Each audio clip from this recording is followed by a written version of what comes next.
Good afternoon to all the participants here joining us, and also a very good afternoon to the panelists joining us here on stage as well. We're very excited to hear what you have to share with us, and it's good to see everybody. Of course, a familiar face here, Alexander.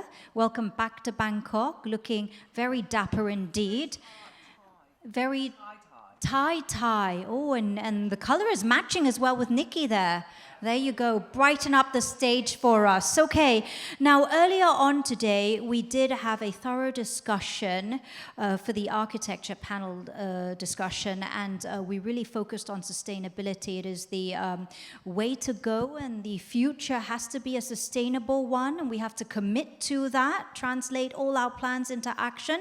And we're going to talk about that here in our interior design panel as well. So the first question is, how much are you affected by issues over sustainability and also cradle-to-cradle design, as well as the circular economy?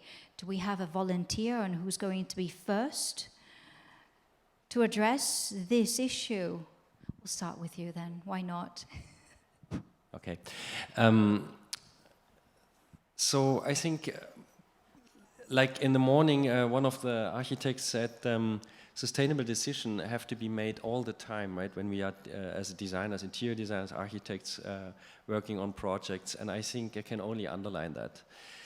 When it comes to cradle and cradle, I think this is a next level, right? And I personally, from my practice, I experience that this is mainly driven by the industry. I mean, we just listened to the GROHE American Standard presentation. I think the industry has more power to, for instance, address the cradle to cradle, and we as architects certainly support it, but the driver is probably not inside our practice. We were very good supporters on that one. Sustainability, yes, all the time. Fully in support. Yeah. All right, okay. Let's move right along then. How about everybody reflect on this then? Chris? Okay.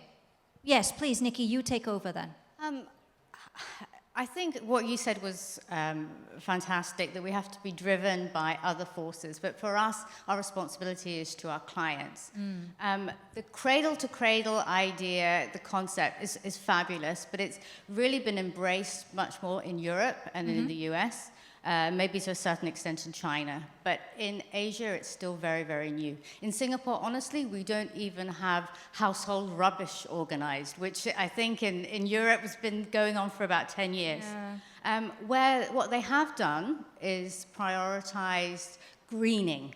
And so it's not cradle to cradle, but it's greening of the island. Water conservation is a huge thing in Singapore, but I'm not going to go there because I have an expert here. But on the greening, for example, they are mitigating energy costs, rising temperatures by having green, and also oases of tranquility, which improves mental health. And that is how Singapore is doing its bit for sustainability. But as far as cradle to cradle and circular economy, it's very, very early days, unfortunately. Okay, all right. Alexander, perhaps you wanted to? Okay, I think the whole idea is fantastic, of course. However, I think we have to think of, I mean, first of all, this whole idea of sustainability is always a part of our thinking in all the projects we do, but it's never the goal per se. It's just one of the many factors. And as the industry involves lots of different trades, we are actually only a small part of it. The book, actually, I looked it up. It's done by an architect and also a chemist. Okay, this Cradle and Cradle is actually a book, I think a few years back. And it was New York Times bestseller. And it's a great narrative. And however, we have no jurisdiction and control over all the other different trades. They are carpenters, waterproofers, the glaziers, the tilers, the concrete makers, and I mean the list just goes on and on and on. The electricians, we can't control them because we don't build the thing. We can suggest, but this would be more to do with a higher level, I think, like a governmental level. But then how do you actually, supervise this kind of cradle to cradle sustainability idea and push it forward.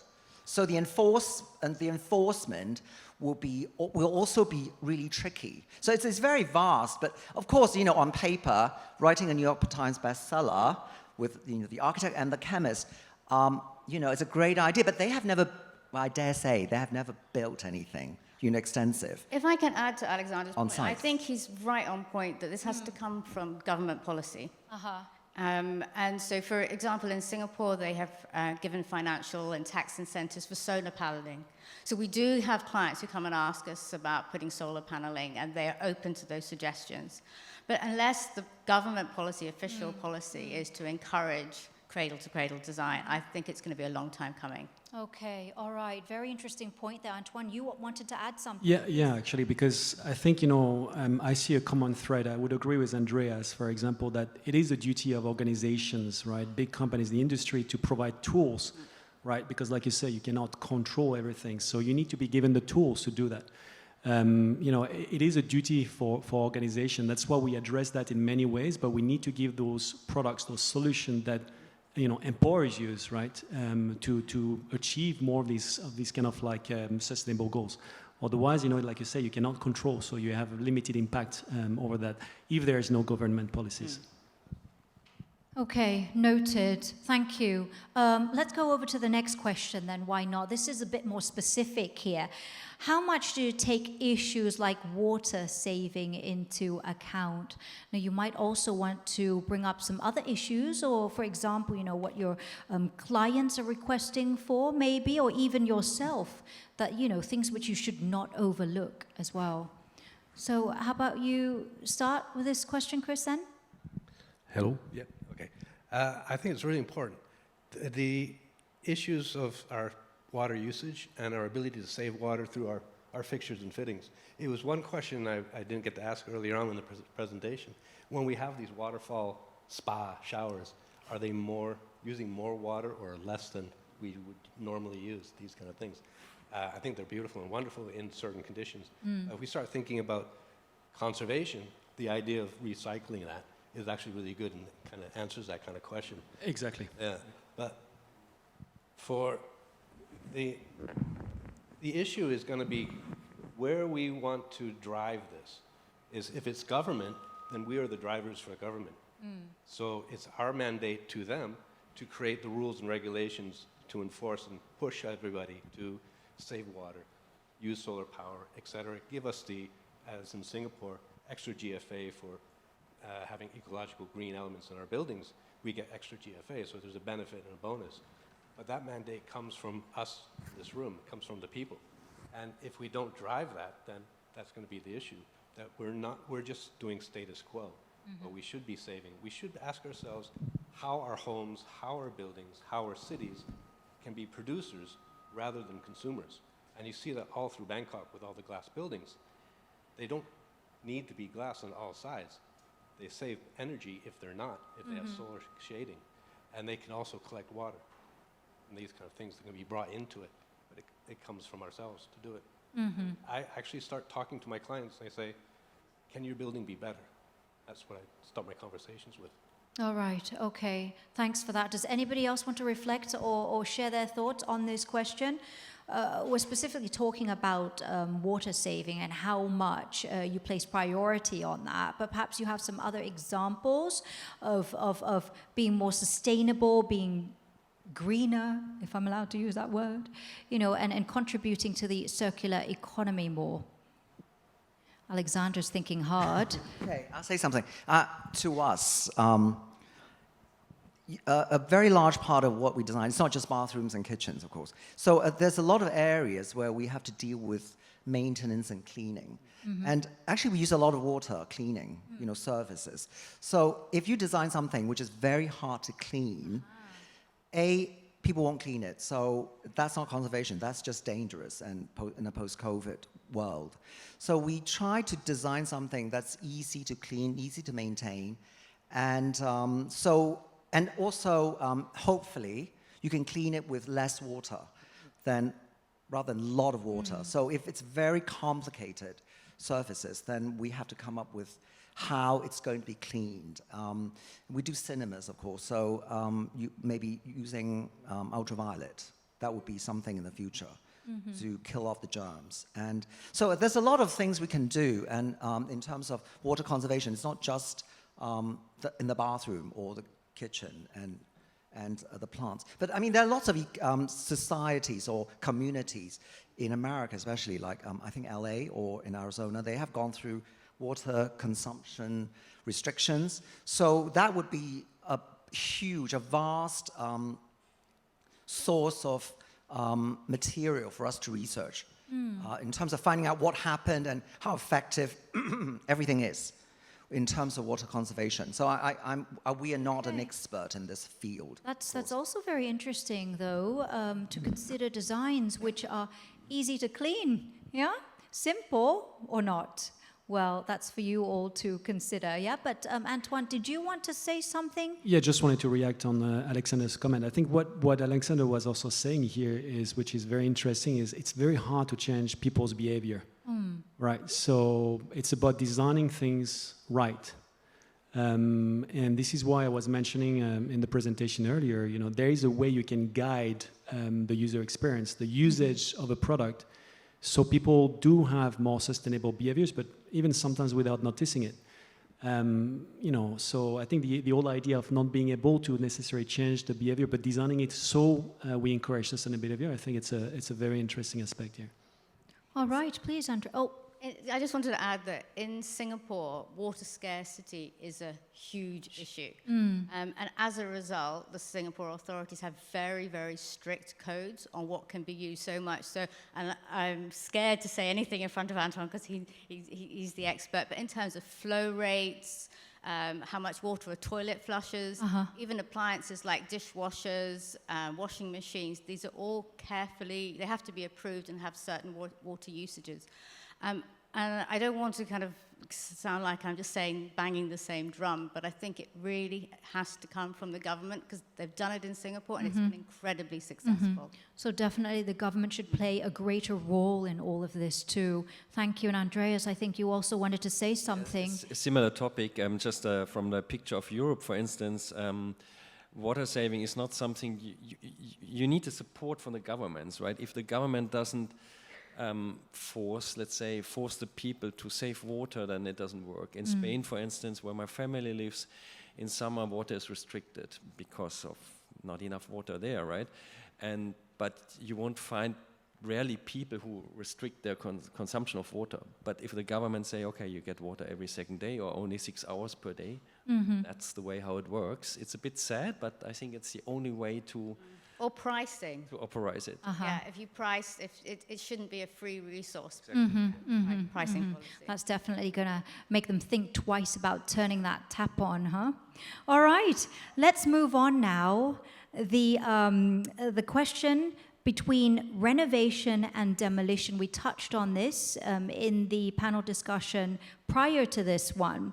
So where do you stand on this when it comes to renovation over demolition, and how can we be more environmentally conscious when it comes to demolishing? I mean, we talked earlier about it doesn't have to be 100% destruction, demolition. We can save some parts of it and reuse it, if you will. The circular economy, the cradle-to-cradle design can all be incorporated.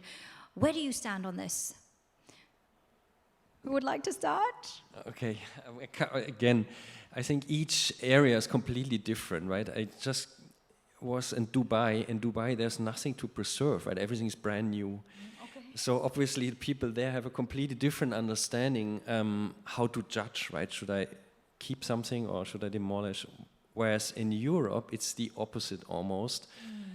A lot of cities are still preserved, and we as architects at the schools, right, we learn how to deal with existing. I would say 50% of our education is dealing with existing building structure because it's considered as very valuable. And then there are other areas in between, but I think there's no yes and no, right and wrong. I think as architects we should embrace the past. It also tells us stories, right? It gives us a lot of fundament for our work. and ideally should contribute with the new designs, right? That's how I see it ideal. Sometimes it's 100% past, 100% new. Sometimes it's, or most of the time, it should be somehow in between. Right, and if I may just share some of what I know about my country here in Thailand. So they've built a bridge, they realize this is not going to work, but instead of demolishing it, they've turned it into sort of like a green space. It's now a park, and you can go running there if anybody's interested, but I don't quite know where this is. You'll have to look it up, forgive me for that.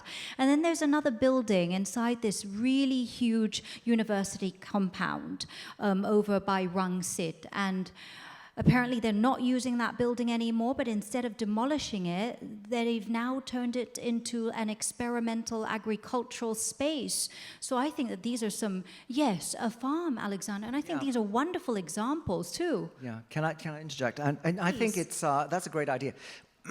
I think this whole idea of pulling things down is obviously destroying the historical fabric of a city in terms of urbanism. We don't want to do that. But I think that is always a contention. I mean, it's always like people arguing, pull something down, not to pull something down. But I see a bigger problem here, and that is, we talk about sustainability, but people don't talk about not only economic sustainability, but land use sustainability. And with post-COVID era we've stepped into, people are actually, I mean, a lot of the shopping malls in many parts of the world are facing obsolescence, and also a lot of office buildings, people don't go to office anymore, or they don't have to work every day at that office. They work from home half the time, and then the office space could be cut by 50%, that sort of thing. So it's obviously something very, very major happening here. So you go back and say, okay, let's turn these buildings into, from offices into something else, or into farms, or into residential, and so on and so forth. But that involves planning permission, which is town planning ordinance, OEZP, outline zoning plan for those, for everyone who's involved in that field. And you know how long it takes? I mean, 5 years, 10 years sometimes. And that is only the planning part. And then you have to change the lease, okay? And then you have to do, I mean, I've been involved because I've worked in developments. I was with a developer for a long time. And it takes forever and ever. You go to the government and it will be rejected. And of course, it involves lots of different parties. And the time takes so long and meanwhile, that building is not used. So it's totally unsustainable, because the process of the change of land use is not fast enough to keep up with the change of lifestyle and the change of societal, economic change, or revolution, shall we say, we're going through right now. I think that's a really, really big problem. And whether we tear something down or keep something, that's only a very small part of the problem, because the building in the end, who is going to use it? And if nobody uses it, then that's not sustainable. From any point of view, that's a complete, I mean, no matter how sustainably built it is, it's a complete waste of time, because, it's not actually utilized. So this is a very big topic, and I think that's is on a lot of people's mind, that a lot of governments do not know that if you don't change right away, huge losses economically for the land, for the property.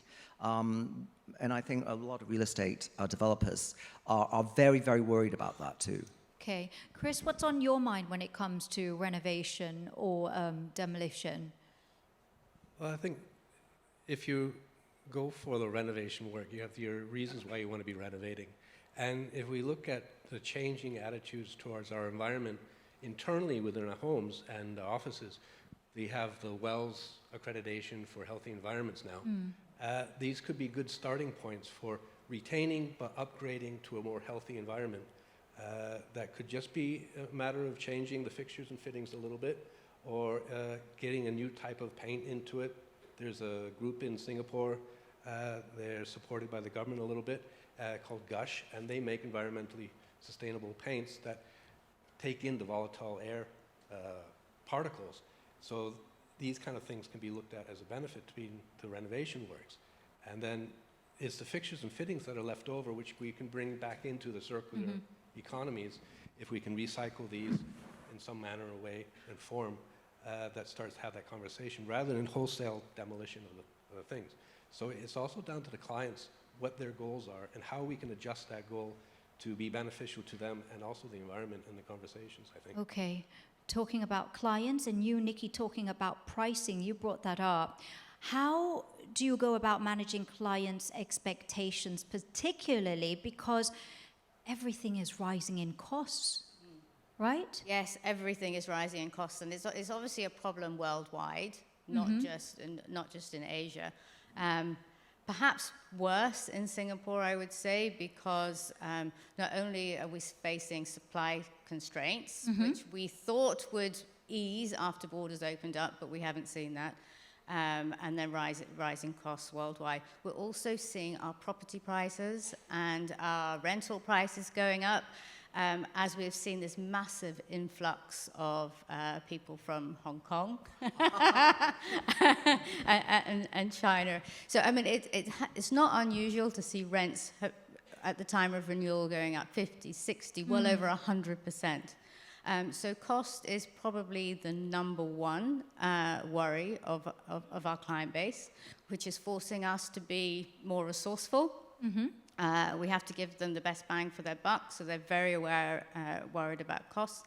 But also the supply constraints means that as designers, we're going to have to be a lot more organized, much more efficient, order things not just gradually throughout the life cycle of a project, but have everything ordered, which means that it's much more upfront costs for the client as well. So yeah, it's a huge issue, and unfortunately, I don't have an answer. Andreas? Well, Yeah. I think there is no... yeah. Sorry, Chris, you wanted to say something, please? I understand, because I just came back from Singapore after 3 years ago, and my rent was just skyrocketing. Yeah, exactly. We have good value here. The clients can come in. Come over here, huh? Come to Bangkok. Yes, that's right. Come over to Bangkok, because I think, isn't Singapore like the number one as the most expensive in the world at the moment? Not Japan, not anywhere else, but it is Singapore. So last month, the government introduced a stamp duty for foreign purchases, 60%. Ouch. Yeah, I mean, that's incredible. So nobody's happy about it. All right. So there you go. Ship your things and relocate to Thailand. There. All right. Yes, you wanted to say something, Andreas. Well, I fully agree. I think Singapore might be the most expensive, but the problem is of rising costs is everywhere. Everywhere, It's this is evident. true. And I think there's no answer how to explain the clients. You have to explain the clients because somehow there's no escape from it. That's a global situation at the moment. Would you like to, we'll move on to the next question then, as we do have limited time here. Let's talk about, and this is for you, Antoine, should interior design be innovative, embrace the latest trends and fashions, or do you prefer keeping it classic? All right, big question. By classic, do we mean timeless, or do we mean classic as a You type of define aesthetic? your own. You define Right, yourself. then I pick timeless, I guess, right? So something that lasts, maybe.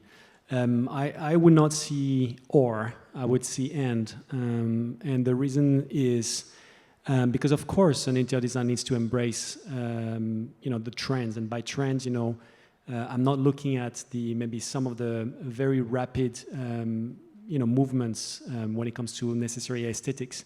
But trends such as urbanization, health and well-being, sustainability, the one that I mentioned before. I mean, space is becoming scarce. We talk about cost rising, but space is becoming scarce. Water is becoming scarce, right? So there is no escape from that as well. So obviously the interiors need to reflect those changes. And I think COVID was probably one of the most interesting time, because suddenly home becomes not just home like a cocoon, but it's a workspace, it's a place for schooling, it's a place for exercising, it's a place, so of course it needs to embrace those changes.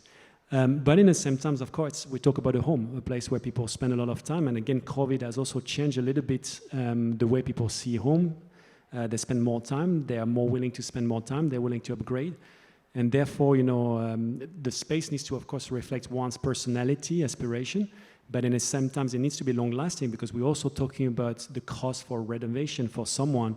It's not like you can do it every year, right? It's not like an apparel that you can change every so often, right? But an interior needs to be long-lasting from that perspective. So I would say both. I mean, both, they need to reflect both, right? Those trends, but in the same time, be long-lasting, I would say, right? Right, Alexander, we want to hear your thoughts when it comes to innovation and following or the latest trends. Where do you stand? I think we look at things from in perspective, and also in a kind of look back in history, for example, what happened. And I'm actually thinking about the Great Depression, that during that time, obviously, there was no money around, and it was very scarce. Resources were very scarce. And yet, if you look at that period, the designers created Art Deco, and all kinds of Art Deco as well. Very luxurious Art Deco, and very kind of even like postmodern Art Deco. Like similar to the New York 5 idea of what architecture could be, with a lot of paint, very cheaply, basically providing architecture in a different way, but still very exciting. So you go to Miami, South Beach, you see all these hotels. They were created during the Depression. And so I think creativity and innovation could actually somehow deal with cost in the past. And there's always a way to do something. I mean, there's an expensive way to do something, and there's a less expensive way to do something. But the important thing is it going to be durable in terms of usage, like the actual material itself, but also the function, which I talked about earlier, like the architecture and the building, and that involves planning, land usage. Actually, I missed out on shopping malls, so it's a big thing that shopping malls right now is going through, maybe not here in Thailand, but in a lot of different countries, that we're going through a crisis, and people don't go to shopping malls anymore. Everything is bought online. And therefore, and also people don't go, I do a lot of cinemas, and people don't go to cinemas anymore because you can get sick, because you're in a room with 200 people for 2 hours. And there are so many ways to watch something like Netflix or Hulu or whatever. So the anchor, which is basically the supermarket, and the cinemas of a shopping mall, they are both morphing into something else as well. And now we're doing a lot of projects in other parts of Asia, actually, in Manila, actually, we're doing. And they're turning, we have a client, they do shopping malls, and we're turning a lot of spaces into game parks and theme cinemas, very exciting cinemas, and also other projects coming, which attract the people to go and fill up the spaces. And again, because the land is designated in town planning to be shopping or office and commercial, residential, whatever, you can't change it. It will take years to change, but we have to deal with it because you can't turn all the shopping malls into like training schools or old people's home or residential. You can't do that. Obviously, for all kinds of reasons. All right. So I think the cost thing is again tied back to sustainability and also what I call land use sustainability. Okay, well, thank you very much for your insight there, getting a glimpse of what could possibly be obsolete and what is upcoming gaming space. Nikki, did you want to add to that? What is your position when it comes to Following trends? Yes. Are we going to be innovative or stick to classic? So I was at Milan as well, and there were a host of trends on view.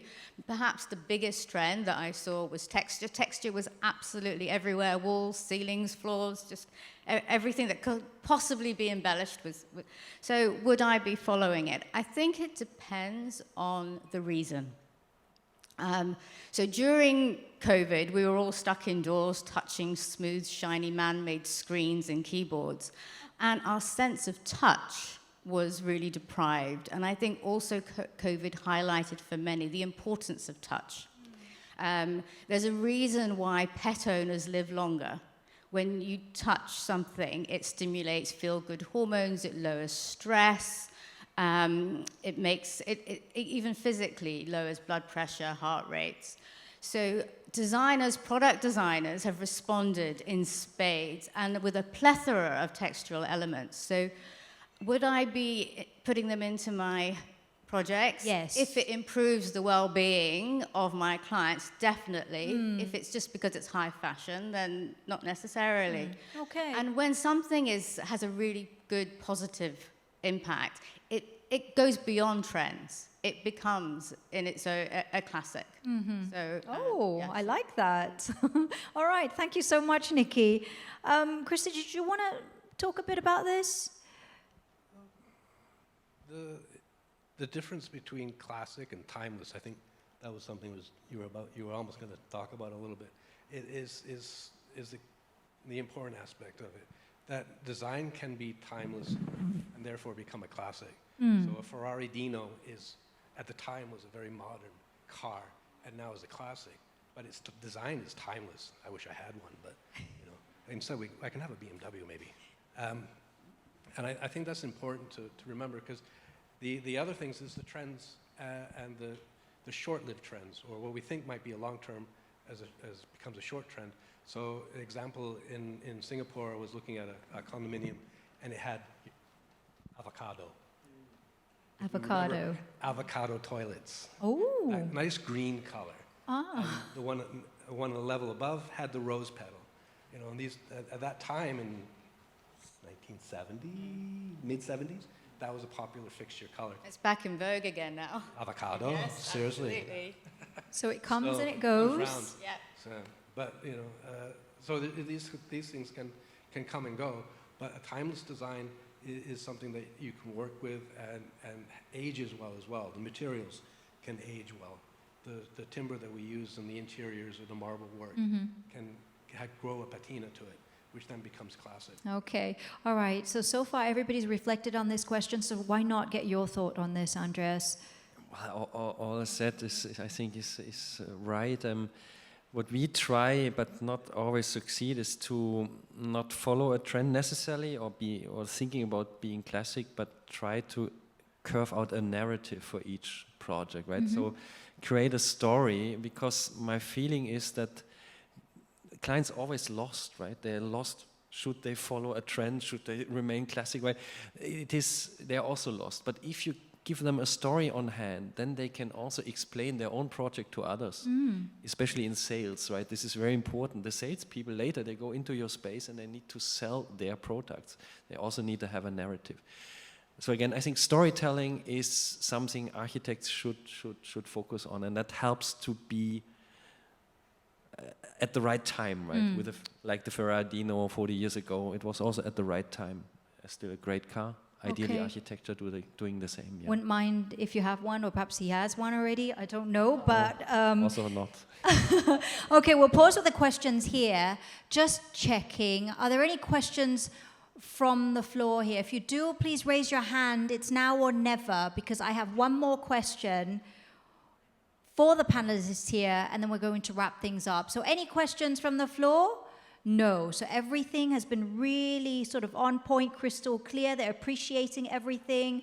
You haven't confused them. So all good so far. Now, the last question is, what's next in this sector? What's the next big thing? Any excitement you can tell us about? And you're all excited to answer this question. I can answer. So for me, the most exciting thing that's going on in interior design at the moment is neuroscience. Neuroscience. Yeah, I think everyone thought I'd say AI, but Yeah. I thought I would do something a bit different. So what's going on in neuroscience at the moment is absolutely groundbreaking, and I think it's going to completely change the way that the industry is regarded and even practiced. So scientists can actually map the brain, image the brain, and see in real time how our environment affects us physically by lowering heart rate, metabolic rate, mentally by boosting hormones that make us feel happier, feel more relaxed. And when we can use that science, and that's what I try to do, use that science in our projects, what the scientists can tell us. For as long as I can remember, anyone studying interior design has studied it in a college in the Faculty of Visual Arts. And I think moving forward, as we marry science and design, it's going to be as much science as it is art. And we can use these ideas of how certain colors, certain textures, certain ceiling heights can help us perform better, concentrate better, be more relaxed, be more friendly, even sexier. Ooh. You know, our environment, we're just like all animals. Our environment affects us physically and mentally. And when we can fully understand that, I think our whole industry is going to change from not just focusing on aesthetics or function, but creating spaces that make us healthier, happier, and really, I can't think of a better job than that. Very fascinating indeed. Thank you very much for sharing that with us. And that's really exciting indeed. Alexander. Yeah, I think to follow on what you said, actually I like the idea what Andreas said about the narrative. And I think it has to be a meaningful narrative. That's what we actually create in all the interiors that we do. And I think architecture has to do the same as well, more so than ever before. But on your point, Nikki's point about the neuroscience, that it is becoming more and more like a science. And the vanguard right now probably is AI. And I think AI will take over some of the design, or a lot of the design, and especially analyzing all the data that you talked about just now in terms of, you know, the Neuralink or coming from that sort of companies. And also, I think we are moving closer and closer into the metaverse. I mean, I know metaverse is a kind of a contentious word right now, but we're doing something right now, and it is actually an event. And it would involve real and it's basically there will be real architecture, or interior architecture, and then the screen would mimic part of it because you've already seen it before. You have a cognitive relationship with the 3D object, and then you see it again on screen. Then it becomes, you can relate to it very quickly, and then you can do all kinds of things on the screen. So we're stepping closer and closer to that sort of thing, which is what we call, you know, the metaverse. And I think that would be a very big part of interior, and it's going to be quite exciting, and not the way we imagine the metaverse, that it's only, you know, wearing a kind of an Oculus. It's more that there will be more screens. I think they will be less bright as well, more realistic, and even, you know, more, I don't know, I mean, the technology is probably there, but we don't know enough about what is in store. Materiality, new ways of doing things, ambient sound, lighting. I mean, there's just so many things happening at the moment, and it would all come together, and the interior would be more sophisticated and more like a car, I think. So, you know, everything is... Sorry, you want to add? Andreas, yeah, go on. No, I can go on forever, so, you know, you will be here until Christmas. No, I'd like to add one funny story about the artificial intelligence. I think all of us have already started to use ChatGPT for fun or for real, right, for written texts. We pitching for a project recently, and we needed to design a staircase, and I was really working hard and to find the right staircase, and finally came up with a spiral staircase in pale pink. And we were all in the team, we were all convinced this is the right thing, but okay. And then suddenly I got pictures on my mobile phone from a pink staircase, and I said, from one of my colleagues who is not involved in that project at all, in a different city, a different office. And I said, what are you doing? He said, and he didn't know that we have designed a pink staircase, by the way. Yeah, well, I put I know you're looking for a good staircase, you want to design for this project staircase, I put it in ChatGPT and they came up with this design. So you can imagine this is funny, but it's also somehow shocking because the discussion now started among the younger crowd in our office if maybe in the future, if too many pictures coming in the same time, we should use ChatGPT to realize the designs. We as the older ones, we are completely against it, right? So now this is something, artificial intelligence also comes into the design, and how to deal with that, I think for me this is very interesting because I would consider me more old school as an architect, right? The way how we are working.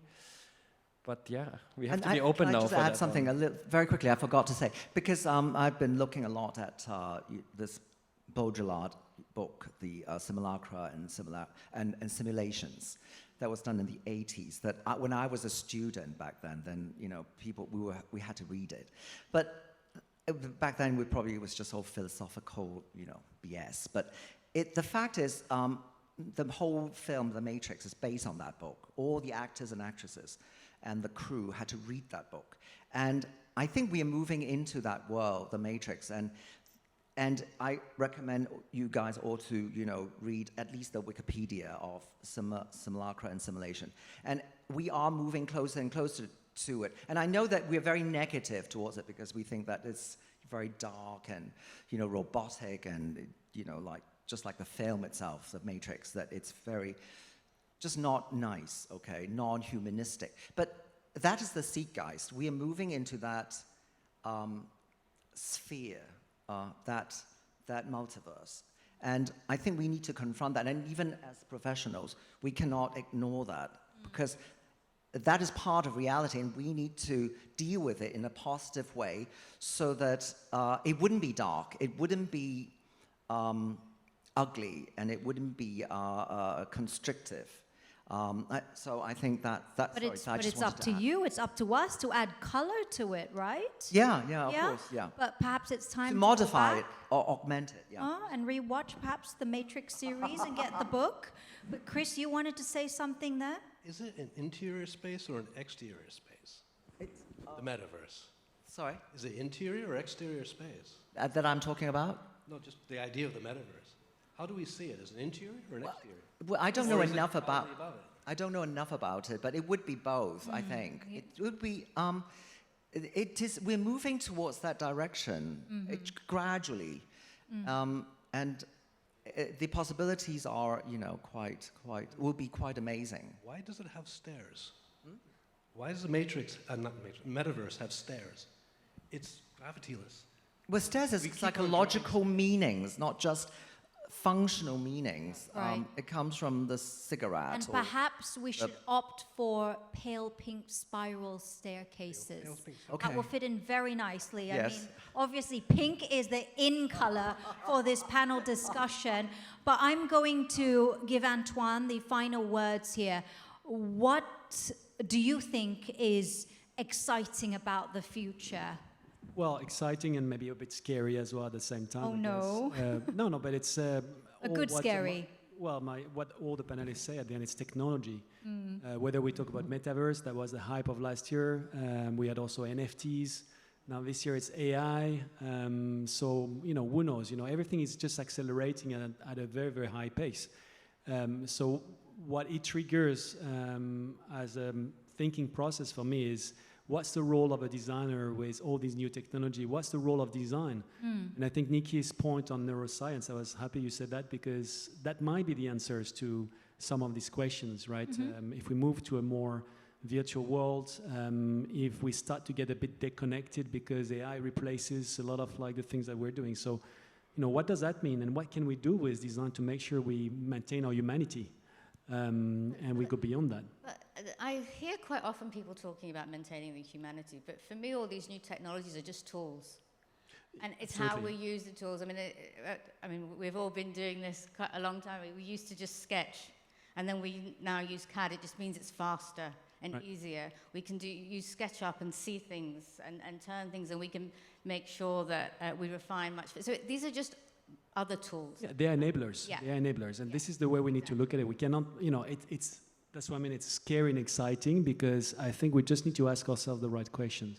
They can be incredible enablers. A lot of people are talking about how AI can help us address sustainability. So I think we just need to embrace. It's not about fighting against those things. It's more about asking yourself, you know, how are we going to live with those things, right? Because they are there, right? So.